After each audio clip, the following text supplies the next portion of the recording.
Action. Hey, it's Paul Zweven from the Zweven team of Douglas Elliman. I know what you're thinking.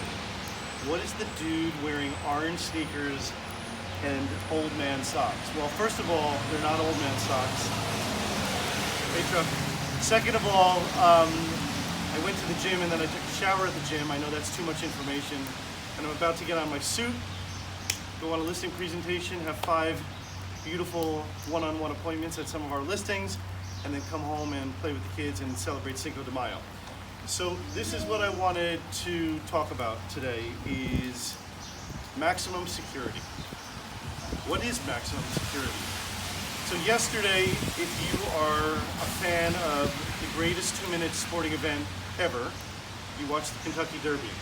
And in our house, every year I drive down to Sweet Chicks in Lower East Side and we get fried chicken and waffles as a tradition. I wanted to get Hush Puppies, but they were too busy.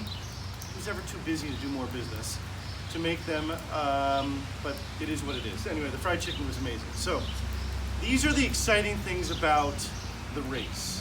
We know what time the race is gonna get on, start.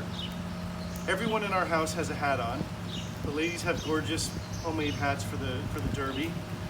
Grandpa and I have some kind of Latin hat on. Then they play the song, and the adrenaline starts to kick in, right? And then when they say riders up, typically Grandma, or Nana as we call her, is in the kitchen like putting food together. I'm like, Nana, let's go, riders are up. And then literally 2 or 3 seconds later, or 2-3 minutes later, they're in the gate and they're out the gate, and the race begins. Now, yesterday, personally, I thought they should have canceled the race because the track was so disgustingly wet and I was scared to see a horse break his leg, and I think we all know what happens right on the track, and I didn't want my kids to see that because it's incredibly inhumane. Actually, it's humane to put the horse down if it goes through that much pain, but I just don't think they should have raced yesterday. Anyway, the race went off and it was a pretty incredible race, and Maximum Security won.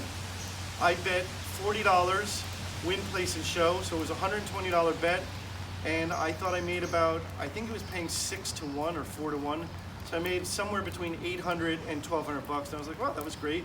I picked the favorite, and all was good.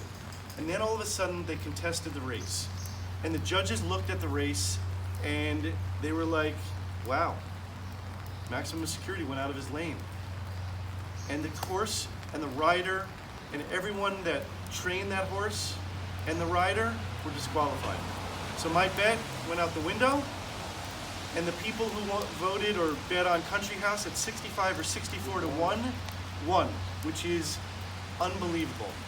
Why am I talking about this?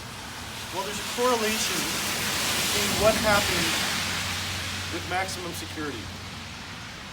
I don't think that rider cheated at all to win the race. I think he was so pumped up, and I think he went out of his lane.